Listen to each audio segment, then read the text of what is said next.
بسم اللہ الرحمن الرحیم۔ السلام علیکم ناظرین، آپ یوٹیوب چینل دیکھ رہے ہیں، میں عمران خان ہوں۔ خطے کی صورتحال لگاتار بگڑی ہوئی ہے، ابھی تک حالات ٹھیک نہیں ہو رہے ہیں۔ ہم آپ کے ساتھ تمام چیزیں شیئر کر دیتے ہیں۔ پاکستان کے حوالے سے بڑی پریشان کن اطلاعات ہیں۔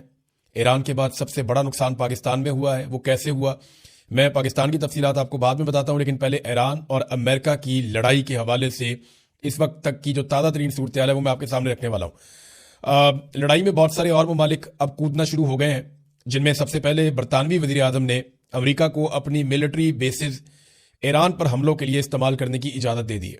اس سے پہلے برطانیہ نے منع کیا تھا، لیکن کیونکہ امریکہ کے جو بھی ہتھیار ایران کی رینج میں ہیں تو ایران لگاتار ان کے اوپر اٹیک کر رہا ہے، اور شاید اس صورتحال کا اندازہ نہیں تھا امریکہ کو، تو اب برطانوی بیسز کو استعمال کرنا چاہتا ہے امریکہ۔ اس سے ذرا فائدہ یہ ہوگا کہ کچھ بیسز ایران کی رینج سے باہر ہے۔ ایک یہ بھی اطلاع آئی ہے کہ سائپرس جو ہے وہ ترکی کے پاس ہے اور یونان کے پاس ہے آدھا، اور بیچ میں کچھ ایریا جو ہے وہ برطانیہ کے پاس بھی ہے، اور وہاں پہ برطانیہ کی ملٹری بیس ہے، اس کے اوپر بھی ایران نے میزائل داغا ہے، وہاں پہ بھی حملہ کیا ہے۔ اور فرانس، جرمنی اور برطانیہ کا ایک مشترکہ بیان بھی آیا، یعنی اب یہ ممالک آہستہ آہستہ اس جنگ کا حصہ بننے کی طرف آ رہے ہیں۔ یہ جو مشترکہ بیان ہے، اس میں ان ممالک نے کہا کہ ضرورت پڑی تو ایران کے خلاف دفاعی کارروائی کرنے کا پورا حق رکھتے ہیں، یعنی ہم بھی ایک عسکری کارروائی کر سکتے ہیں ایران کے خلاف۔ تو فرانس اور جرمنی بھی برطانیہ کے ساتھ کھڑے ہو گئے، تو امریکہ کو آہستہ آہستہ اتحادی مل رہے ہیں۔ مڈل ایسٹ کے اندر جن ممالک پہ ایران نے جوابی کارروائی کی امریکی اڈوں پر، ان ممالک نے بھی اندیا دیا ہے کہ وہ ایران کے اوپر حملہ کر سکتے ہیں اور جوابی کارروائی کر سکتے ہیں، تو یہ مزید ممالک اس کے اندر کودتے جا رہے ہیں۔ چائنا اور رشیا وہ بھی سخت بیانات دے رہے ہیں، اور ان کی جانب سے بڑی کلیئرٹی کے ساتھ نہ صرف امریکہ کی بلکہ اسرائیل کی مذمت کی گئی ہے، اور ایران کے اوپر حملوں کو غیر قانونی اور بلا جواز قرار دیا گیا ہے، بلکہ انہوں نے شدید ان چیزوں کی مذمت کی ہے، اور سپریم لیڈر آیت اللہ خامنائی کی شہادت کے اوپر زوردار طریقے سے آواز اٹھائی ہے، خاص طور پہ رشیا نے۔ لبنان سے حزب اللہ نے اسرائیل کے اوپر میزائل داغ دیے ہیں۔ دیکھیں، حزب اللہ جو ہے اس کو ایران نے ہمیشہ سپورٹ کیا ہے، اور لبنان میں حزب اللہ کی جڑیں ہیں، اور اسرائیل کو اس بات کا پتہ تھا۔ اسرائیل کافی عرصے سے لبنان کے اوپر بار بار اٹیک کرتا ہے، لیکن اس وقت کیونکہ اسرائیل خود بہت بری طرح حملوں کی زد میں ہے، تو لبنان کی جانب سے حزب اللہ نے اسرائیل کے اوپر میزائل داغے ہیں۔ اب تک کی اطلاع کے مطابق 6 میزائل آ کر لگے ہیں۔ یہ صورتحال ہے جو باقی ممالک اس میں آہستہ آہستہ کود رہے ہیں، اس کا حصہ بن رہے ہیں۔ ایران پر حملے بہت شدت سے ہو رہے ہیں، دوسری جانب ایران بھی میزائلوں کی بارش کر رہا ہے۔ اب کچھ مناظر ایسے دیکھیں ہم نے، جو لوگ ویڈیوز بنا کے یہ دکھا رہے ہیں کہ ایران نے اسرائیل کے اوپر بعض ٹائم پہ ایسا دکھائی دیا جیسے میزائلوں کی بارش کرتی۔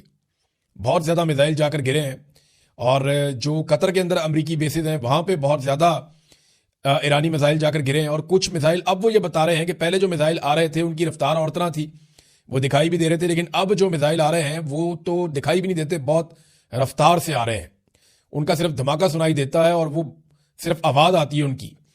تو اب ایران جو ہے وہ ہائپر سونک یا بہت جدید ہتھیار استعمال کرنا شروع ہو گیا۔ ایران کے پاس ہتھیار ہیں کتنے، اس کے بارے میں آپ کو یہ بتاتا ہوں، کیونکہ بہت سارے لوگ یہ سوال پوچھ رہے ہیں کہ ایران کے پاس کتنے میزائل ہیں اور وہ کتنے دنوں تک ان میزائلوں کا استعمال کر سکتا ہے۔ تو یہ ذخیرے کے بارے میں نہ کوئی بھی مستند انفارمیشن نہیں ہے۔ امریکہ اور اسرائیل کے جو سورسز ہیں ان کا اندازہ ہے کہ ایران کے پاس 3 سے 5 ہزار میزائل ہیں، اور یہ ایسے میزائل ہیں جو خوفناک میزائل ہیں، یعنی اگر وہ روزانہ بھی 100-150 میزائل چلائے، 200 میزائل چلائے، تو تب بھی وہ 1 مہینے تک یہ لڑائی لڑ سکتا ہے۔ یعنی 3000 سے لے کر لگ بھگ 5000 تک کے میزائلوں کا ایسٹیمیٹ ہے امریکہ کے پاس اور اسرائیل کے پاس، جبکہ ایران کا یہ دعویٰ ہے کہ ان کے پاس بہت بڑی مقدار میں میزائل ہیں۔ جو پرانے میزائل ہیں ایران کے پاس، جو وہ ہمیشہ سے استعمال کرتا چلا ہے روایتی میزائل، وہ تو انہوں نے بہت سارے بنائے ہوئے ہیں، لیکن جو جدید میزائل ہیں ان کی گنتی تھوڑی ہے۔ لیکن امریکہ کے اور اسرائیل کے مطابق، اور جو کچھ تخمینے عالمی سطح پہ دفاعی اداروں نے اور تنظیموں نے لگائے ہوئے ہیں، یا جو انہوں نے سورسز سے انفارمیشن اکٹھی کی ہے، اس میں وہ اگر بہت زیادہ بھی ہیں تو وہ 5000 کہے جاتے ہیں، کچھ سورسز یہ بھی کہتے ہیں کہ 8000 تک ہیں۔ تو ایران کافی دیر تک یہ لڑائی کر سکتا ہے، اگر وہ اس لڑائی کو وقفے کے ساتھ کرے تو وہ کافی نقصان بھی پہنچا سکتا ہے۔ اچھا، کیا ایران میں رجیم تبدیل کیا جا سکتا ہے؟ دیکھیں، یہ سارا معاملہ ہو تو اس لیے رہا ہے کہ ایران کو دباؤ میں لیا جائے اور ایران کو ان شرائط پہ لایا جائے جن شرائط کے اوپر امریکہ اور اسرائیل راضی ہو جائیں، اور اسرائیل کے لیے خطرہ ہمیشہ کے لیے ٹل جائے یا ختم ہو جائے، یا عرب ممالک بھی اپنے آپ کو ایران سے ایک ایسا ملک سمجھیں کہ جس کو اب ایران کی طرف سے کوئی خطرہ نہیں ہے۔ حالانکہ ایران کے معاملات عربوں کے ساتھ کبھی اتنے برے اس طرح رہے نہیں، زیادہ ان کا پھڈا جو ہے وہ اسرائیل کے ساتھ ہی رہا ہے۔ بہرحال، کیا ایران میں رجیم تبدیل کیا جا سکتا ہے؟ تو اب تک جو صورتحال دکھائی دے رہی ہے اس میں ڈونلڈ ٹرمپ بار بار اپیل کر رہے ہیں ایران کی عوام سے کہ آپ نکلیں اور نکل کر آپ حکومت پہ کنٹرول کریں. اور ڈونلڈ ٹرمپ بار بار اپیل کر رہے ہیں ایرانی فورسز پہ، دھمکی بھی لگاتے ہیں، اپیل بھی کرتے ہیں کہ جناب آپ ہتھیار پھینک دیں اور اس لڑائی کا حصہ نہ بنیں اور آپ حکومت کی بات نہ سنیں. اس قسم کے پیغامات جو ہیں وہ ہیکرز پھیلا بھی رہے ہیں، اور جو موساد ہے اسرائیلی ایجنسی وہ بہت زیادہ اس میں پروپیگنڈا کرنے میں تیز ہے. وہ وہاں پہ ایران کے اندر بھی پروپیگنڈا کروا رہے ہیں، لیکن اس کے باوجود جو بات صاف دکھائی دیتی ہے، زمین پر اترے بغیر ایران میں رجیم چینج کرنا شاید ممکن نہیں ہوگا. آیت اللہ خامنئی جو ہیں وہ ان کی عمر دیکھیں نا، اب 86 سال ان کی عمر تھی. اس عمر کے اندر وہ شہید ہو گئے. جتنا ان کی زندگی نے فائدہ دیا نا ایرانیوں کو، اتنا ہی ان کی شہادت نے بھی فائدہ دے دیا. یعنی جو انہیں اس بات کا آئیڈیا تھا، اب کچھ لوگ یہ کہہ رہے ہیں تجزیہ کار کہ آیت اللہ خامنئی خود شہید ہونا چاہتے تھے اور ان کی یہ خواہش تھی کہ ان کو شہید کر دیا جائے، کیونکہ وہ یہ جانتے تھے کہ اگر انہیں شہید کر دیا گیا تو اس کے بعد ایران میں رجیم چینج کرنا جو ہے وہ بہت مشکل ہو جائے گا، کیونکہ عوام کی ایک بہت بڑی ویو کھڑی ہو جائے گی اور ایک بڑی ہمدردی مل جائے گی آیت اللہ خامنئی اور ان کے حمایتیوں کو. تو اس کے بعد رجیم چینج کرنا شاید ممکن نہیں رہے گا. تو اب یہی صورتحال ہم ایران میں دیکھ رہے ہیں. بہت بڑے بڑے مظاہرے ہو رہے ہیں، بہت بڑی تعداد میں لوگ یکجہتی کے لیے نکل رہے ہیں، امریکہ کے خلاف نکل رہے ہیں، اسرائیل کے خلاف نکل رہے ہیں. تو یہ چیزیں نارملی جنگ کے دنوں میں ایسے ہوتی نہیں، لیکن یہاں پہ ہم ہوتی ہوئی دیکھ رہے ہیں. تو وہ جو خواہش تھی ایک آیت اللہ خامنئی کی کہ ان کی موت بھی ایران کے کام آئے، تو وہ ایسا لگتا ہے کہ وہ کام آئی ہے. تو ایران میں اگر رجیم تبدیل کرنا ہے تو گراؤنڈ پہ فورسز کو اتارنا پڑے گا، اور پھر ایک لمبی لڑائی کے نتیجے میں ہی رجیم تبدیل ہو سکتا ہے. اور ابھی آپ ویسے کچھ کہہ نہیں سکتے، بہت کنفرم اطلاع آپ نہیں دے سکتے، کیونکہ ایران کے اندر ایک باغیوں کا یا آپ کہہ لیں غداروں کا بھی ایک بہت بڑا ہجوم ہے. بہت سارے غداروں کو پہلے ہی سزائے موت دی گئی ہے، بہت سارے غداروں کو ایران میں سزائیں دی گئی ہیں. اور یہ بھی ابھی جن لوگوں نے یہ انفارمیشن دی ہے، جو جاسوسی کرتے رہے ہیں، وہ بھی ایران کے اندر ہی موجود ہیں سارے لوگ. تو یہ آپ کہہ نہیں سکتے کچھ کہ کل کیا ہو جائے گا، لیکن رجیم تبدیل کرنے کے لیے ایسا لگتا ہے کہ زمین پہ آنا پڑے گا. اور یہی صورتحال جو ہے وہ افغانستان کی بھی ہے. اگر افغانستان کے اندر پاکستان چاہتا ہے کہ رجیم تبدیل کر دیا جائے تو گراؤنڈ فورسز کے وہاں پہ جا کر کنٹرول کرنے تک یہ نہیں ہو سکے گا. دیکھیں نا، امریکنز نے جب افغانستان میں رجیم تبدیل کیا تھا 9/11 کے بعد، تو وہ تب تک نہیں ہوا تھا جب تک کہ امریکن فورسز گراؤنڈ پہ نہیں اتر گئی تھی، اور پھر انہوں نے اپنی کٹ پتلی حکومت بنائی تھی. اگر پاکستان یہ چاہتا ہے کہ افغانستان کے اندر حکومت تبدیل ہو جائے تو وہ خالی ہوا سے بم مار کے یا میزائل مار کے آپ نہیں کر سکتے. یہ طالبان جائیں گے، جا کے پہاڑوں میں چھپ جائیں گے، وہاں سے حکومت چلائیں گے، کوئی اور حکومت کنٹرول کر ہی نہیں پائے گا، یہ ان کو ماریں گے. تو آپ کو گراؤنڈ کے اوپر مستقل اپنی فوج بٹھانی پڑے گی اگر رجیم تبدیل کرنا ہے. اور یہی صورتحال ایران کی ہے. ابھی جو ایک بڑا اٹیک ہوا ہے وہ چابہار کی جو بندرگاہ ہے ایران کی، جس پہ چائنا نے بہت انویسٹمنٹ کی ہوئی ہے، وہاں پہ اسرائیلی اور امریکی طیارے بمباری کر رہے ہیں. اور یہ چابہار کی جو بندرگاہ ہے لگ بھگ 70-80 میل دور ہے پاکستان گوادر سے، زیادہ دور نہیں ہے. اس طرف جو ہے وہ چابہار کی بندرگاہ ہے، اس طرف جو ہے وہ بندرگاہ ہے گوادر کی. تو یہ پاکستان سے زیادہ دور نہیں ہے. وہاں پہ چابہار کے ایریا میں بمباری ہو رہی ہے اور اسے نشانہ بنایا گیا ہے. یہاں پہ چائنا نے انویسٹمنٹ بھی کی ہوئی ہے. یہ بات ہمیں ذہن میں رکھنی ہے. ناظرین، پیر والے دن یعنی آج جب آپ یہ ویلاگ دیکھ رہے ہیں تو ابھی صبح کا وقت ہے. جب پاکستان میں شام ہو جائے گی تو امریکہ میں صبح ہو جائے گی، اور جو پیر کا دن ہوگا وہاں پہ سٹاک مارکیٹ کھلے گی. تو تب پتہ چلے گا کہ دنیا کا اس کے اوپر رد عمل کیا ہے اور مالیاتی طور پہ کس کو کتنا نقصان ہوتا ہے. دیکھیں، یہ جو سٹاک مارکیٹ ہے نا، یہ امریکہ کی سٹاک مارکیٹ پوری دنیا کے اندر سب سے تگڑی مارکیٹ ہے اور وہ بہت ساری چیزوں کا فیصلہ کرتی ہے. تو یہ خواہش تھی امریکہ کی، اسرائیل کی، کہ منڈے سے پہلے سارا معاملہ نمٹا لیا جائے. لیکن یہ معاملہ لنگر آن ہو رہا ہے اور ایران جو ہے وہ لگاتار بمباری کر رہا ہے. اس کے ڈرون جا کر UAE میں، بحرین میں، قطر میں اور مختلف ممالک کے اندر، اردن میں، عراق کے اندر انہوں نے بہت بڑا حملہ کیا امریکہ کے اسلحہ ڈپو کے اوپر. پھر کچھ جگہ پہ جہاں امریکہ کے بحری بیڑے ہیں وہاں پہ انہوں نے اٹیک کیا، نقصان پہنچایا، آگ لگی ہے. تو ایران لگاتار حملے کر رہا ہے. دیکھنا یہ ہے کہ پیر والے دن امریکی مارکیٹ سے کس قسم کا رد عمل آتا ہے اور دنیا میں پیٹرول کی پرائسز کہاں جاتی ہیں. اگر تو پیٹرولیم پرائسز بڑھ جاتی ہیں دنیا میں تو ایک بہت بڑا پریشر جنریٹ ہو جائے گا. امریکہ اس لڑائی کو جلدی نمٹانا چاہتا ہے. ڈونلڈ ٹرمپ کی خواہش ہے جتنی جلدی ہو جائے یہ معاملہ نمٹ جائے اور رجیم چینج آپریشن اگر وہ مکمل کر سکے یا جو بھی اہداف انہوں نے اور حاصل کرنے ہیں وہ کر لیں. لیکن ایران اس کو لمبا کھینچتا ہوا دکھائی دے رہا ہے. ایران کے لیے چیلنجز بہت زیادہ ہیں، لیکن کیونکہ اب وہ ایسی سچویشن میں آ گئے ہیں کہ اگر ہم ڈوب رہے ہیں تو ہم آپ کو بھی لے کر ڈوبیں گے. لمبی جنگ جو ہے وہ خلیجی ممالک کو بھی سوٹ نہیں کرتی. آپ دیکھیں نا، جو خلیجی ممالک ہیں ان کا انحصار 3-4 چیزوں پہ ہے. نمبر 1، ان کا انحصار ان کے وسائل پہ ہے. جو ان کے پاس تیل ہے، پیٹرولیم مصنوعات ہے، ان کے اوپر ان کا بڑا انحصار ہے خلیجی ممالک کا، گیس پہ اور تیل پہ، پیٹرولیم پہ. نمبر 2 ان کا انحصار ہے ریل اسٹیٹ پہ اور سیاحت پہ. یہ 3 چیزیں ہیں جن پہ بہت زیادہ پیسہ کماتے ہیں یہ ممالک. یعنی سیاحت سے بہت پیسہ کماتے ہیں. سعودی عرب کے اندر ایک ریلیجیس ٹورزم ہے, وہ بہت بڑے پیمانے پہ پیسہ وہ کماتے ہیں. اور دوسرا جو ہے وہ تیل کی, دیکھیں اب آمد و رفت رک جائے گی اگر سمندر کے حالات ٹھیک نہیں ہوں گے اور ایران رستے بند رکھے گا اور یہ خطرہ رہے گا کہ تیل بردار جو جہاز جا رہے ہیں ان کے اوپر میزائل گر جائے گا, تو وہ تو پہلے ہی فیول ہے, اس کے اوپر تو اگر ڈرون بھی گر جائے تو وہ سارا تباہ ہو جاتا ہے. تو ایسی صورتحال میں یہ بہت بڑا سورس آف انکم بند ہو جاتا ہے. پھر ٹورزم جو ہے وہ ٹورسٹ نہیں آتے جہاں پہ بم گر رہے ہوتے ہیں. اور تیسرا ان کا ریئل اسٹیٹ کا بزنس ہے, یعنی وہ جو بہت بڑے بڑے پلازے, بلڈنگ, اور یہ مقابلہ چل رہا ہے, یہ بہت بڑا بزنس ہے یہاں یہ خلیجی ممالک میں. یہ تینوں چیزوں کی مارکیٹ ایک دم نیچے کی طرف گئی. اب یہ جو صورتحال بن گئی ہے, خلیجی ممالک نہیں چاہیں گے کہ یہ لڑائی لنگر آن کرے. وہ یہ چاہتے ہیں کہ جلد از جلد اس لڑائی کا نتیجہ ہو اور جو ہونا ہے وہ ہو جائے اور لڑائی بند ہو جائے تاکہ چیزیں نارملائز ہوں.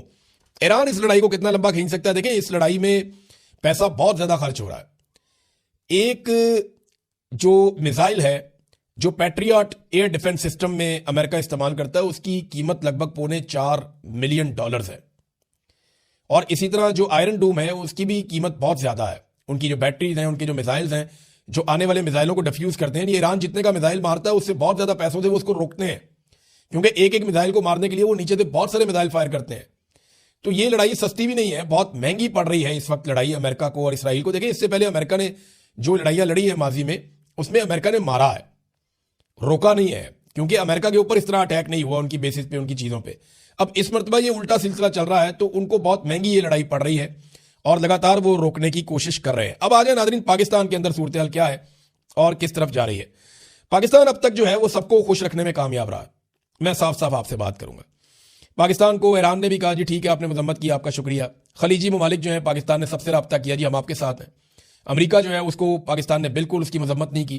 اسرائیل کو بھی پاکستان سے کوئی بہت بڑا پرابلم نہیں ہوا. تو پاکستان نے ایک طرح سے سب کو ہی راضی رکھا ہے, لیکن پاکستان کی عوام کو راضی نہیں رکھ سکے. پاکستان کی عوام کو یہ لگتا ہے کہ ان کی ترجمانی نہیں کی پاکستان کی حکومت نے, اور اس کا جو ہے ایک پولیٹیکل خمیازہ تو بھگتنا پڑے گا. سیاسی نقطہ نظر سے اس حکومت کو بہت مار پڑے گی جب بھی کبھی یہ الیکشن میں جائیں گے, اور یہ ساری چیزیں لوگ بھولیں گے نہیں, لوگ ان چیزوں کو یاد رکھیں گے. کچھ عام فیصلے جو حکومت نے کیے ہیں میں صاف صاف آپ کو بتا دیتا ہوں. نمبر 1 تو یہ ہے کہ یہ بورڈ آف پیس کو نہیں چھوڑیں گے, اس کے اندر شامل رہیں گے.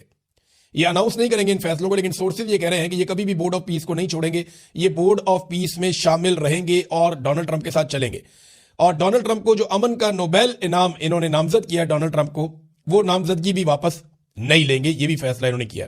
اور تیسرا, جو امریکی سفارت خانوں کی طرف اگر کوئی پاکستانی بڑھیں گے تو ان کو یہ نشان عبرت بنائیں گے. یہ اب فیصلہ کر لیا گیا ہے کہ امریکی سفارت خانوں کی طرف کسی کو نہیں جانے دیا جائے گا. ایران کے بعد دنیا میں سب سے زیادہ جو نقصان ہوا ہے جانی, وہ پاکستان میں ہوا ہے. یعنی وہ عراق میں نہیں ہوا, باقی ملکوں میں نہیں ہوا. حتیٰ کہ اسرائیلی شہری جنگ لڑ رہے ہیں وہ اتنے نہیں مارے گئے جتنے پاکستانی شہید ہو گئے. ہوا یہ کہ اتوار کے دن جب لوگ مظاہروں کے لیے نکلے تو بہت عجیب چیزیں اب رپورٹ ہو رہی ہیں. مظاہرین اور عینی شاہدین بتا رہے ہیں, کچھ ویڈیوز اور تصاویر بھی آ چکی ہے. چاہے وہ کراچی کے مظاہرے ہوں, چاہے وہ گلگت بلتستان کے ہوں, سکردو والے ہوں, چاہے وہ مظاہرے اسلام آباد کے ہوں, چاہے وہ مظاہرے لاہور کے ہوں. تمام مظاہرین نے بتایا کہ ہم سارے پرامن تھے, اچانک سے کہیں سے کچھ لوگ آتے ہیں, نقاب پوش قسم کے لوگ. بلکہ کراچی میں تو وہ بلٹ پروف جیکٹ اس نے پہنی ہوئی ہے اپنی شرٹ کے نیچے, اور اس کے جوتے دیکھ کر لگتا ہے جیسے کوئی فورسز کا آدمی ہے, ٹرینڈ آدمی ہے. یعنی میرا مطلب ہے اس کے ہاتھ میں پسٹل ہے, وہ فائرنگ کرتا ہے اوٹ لے کر, نقاب اس نے پہنا ہوا ہے, اس کے ساتھ اور نقاب پوش بھی ہیں.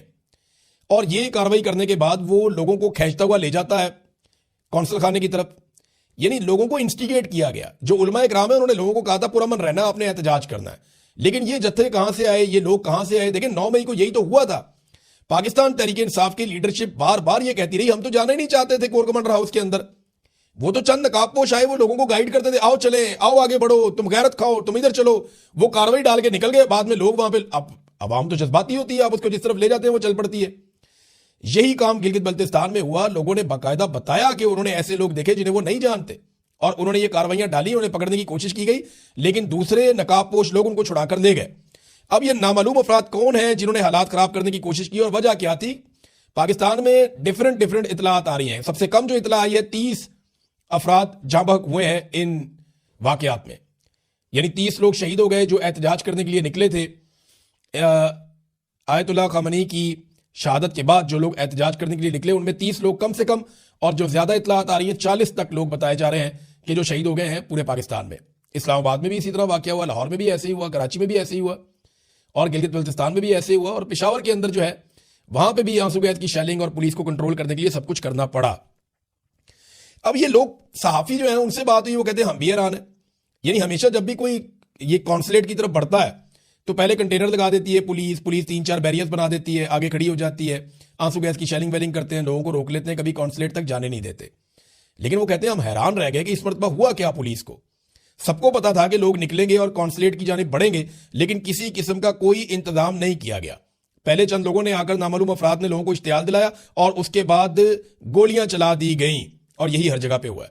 اب یہ جو 40 بندہ مارا گیا ہے, کیا پیغام کس کو دیا جا رہا ہے؟ یعنی کچھ لوگ یہ کہہ رہے ہیں کہ شاید پاکستان بار بار امریکہ کو یہ بتانا چاہتا ہے کہ دیکھیں ہم اپنی عوام کو بھی مارنے کے لیے تیار ہیں, آپ کے ساتھ کھڑے ہونے کے لیے, دیکھیں ہمارے اوپر کتنا دباؤ ہے. اور یہی معاملہ ہوا تھا جب تحریک لبیک کے لوگوں کو گولی ماری گئی تھی مرید کے میں. میری تحریک لبیک کے لوگوں سے جب بات ہوئی تھی نا, تو وہ میرے پر ریکارڈڈ کال پڑی ہوئی تھی. وہ یہ کہہ رہے تھے کہ ہمیں ٹریپ کر لیا گیا, ہمیں باقاعدہ بتایا کچھ اور گیا, ہمیں نکالا کچھ اور کر کے گیا, اور یہاں پہنچا کے ہمیں ٹریپ کر لیا گیا. اب یہ ہمارا قتل عام کر رہے ہیں, ہمیں مار دیں گے. ہم بات کرنا چاہتے ہیں, ہمارے ساتھ بات ہی کوئی نہیں کر رہا. ہم آوازیں دے رہے ہیں, ہم کہہ رہے ہیں ہماری بات سنو, ہماری بات کوئی نہیں سن رہا ہے, ہم پہ گولیاں چلا رہے ہیں. اور پھر ٹریپ کر کے ان کو مارا گیا بقول ان کے. وہ بھی ایک بڑا قتل عام تھا. جب سے عاصم منیر صاحب پاکستان کے آرمی چیف بنے, 9 مئی کا ایک قتل عام ہوا پاکستان میں, 26 نومبر کا ایک قتل عام ہوا پاکستان میں, پھر اس کے بعد مرید کے میں قتل عام ہوا پاکستان میں, اور اب ایک مرتبہ پھر پاکستان کی 3-4 مختلف مقامات کے اوپر قتل عام ہوا مظاہرین کا. یہ ہم نے ماضی میں کبھی ایسے نہیں دیکھا تھا. اچھا ناظرین, ایک اور خبر بھی آ رہی ہے کہ جیو اور ARY وغیرہ کو ہیک کر لیا گیا اور اس کے اوپر کوئی پیغام چلا دیا گیا. تو میں سادی ایک بات آپ کو بتاتا ہوں کہ جیو اور ARY ہیک ہو گئے تھے رجیم چینج آپریشن کے فوراً بعد. انہیں کنٹرول کر لیا گیا تھا, اور یہ تب سے لے کر اب تک ہیک نہیں ہے, کنٹرولڈ ہی ہیں. اب یہ جو مرضی کر لیں, جیسی مرضی بات کریں, اس سے ان کی کریڈیبلٹی واپس نہیں آئے گی. یہ اپنی کریڈیبلٹی لوز کر چکے ہیں. انہوں نے جھوٹ بول کے عوامی رائے کبھی بتائی نہیں, عوامی ایشوز کے اوپر کبھی بات ہی نہیں کی. بڑا لمبا عرصہ ہو گیا, جو انہیں ملٹری اسٹیبلشمنٹ کہتی ہے یہ وہی کرتے ہیں. تو بڑے لمبے عرصے سے ہیک ہو چکے ہیں. تو یہ اب ایک کہانی سنائی جا رہی ہے, پتہ نہیں اس میں کتنی حقیقت ہے. بہرحال اگر ہیک ہوئے ہیں تو یہ تو بہت پہلے سے ہو گئے. اب تک کے لیے اتنے, اپنا خیال رکھیے گا, اپنے چینل کا بھی. اللہ حافظ.